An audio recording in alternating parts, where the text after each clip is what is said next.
Did Ben Bernanke show his hand in Jackson Hole? Let's get the opinion of economist Ed Lazier. Good to see you, by the way, Ed. Nice to be with you. Do you think now QE3 is more or less likely? What did we learn from Ben Bernanke? I think this is right on the expectation. Ben said that he believes the Fed still has tools that are effective. He went through the history of the policies that they've used in the past and documented that he felt that the Fed had been effective, showed evidence for that, and said that they were going to continue to think about those tools into the future. The one thing he did say, and I think this is important, is he emphasized that because these tools are more uncertain, he didn't quite say less effective, but he almost said less effective than the tools that they've already used.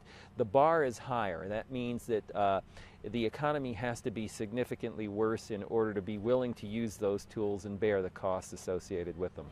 Talk to me a little bit about timing. If it's off the table for the September meeting, don't we get too close to the election?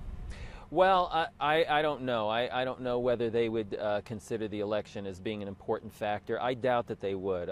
This Fed has been pretty apolitical, I think, and with good reason. I think it's been a good result.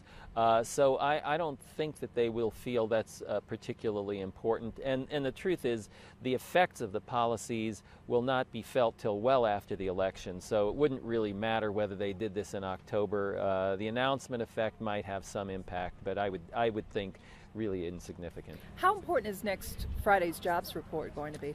Well, the jobs report, I think, is significant, but not all that significant. The jobs picture is not going to change. The labor market is in very bad shape, has been in very bad shape for a long period of time, and there's nothing that's going to happen in the next month or even in the next 3 months that's going to change that. And of course, then it begs the question, why have QE3? Well, I think the argument is this, that there's nothing specific about the labor market. The labor market is really dependent on general economic growth.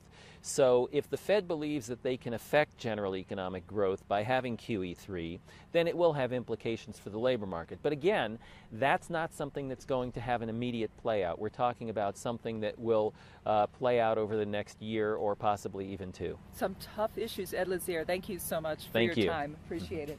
I'm Rhonda Schaffler. This is Reuters.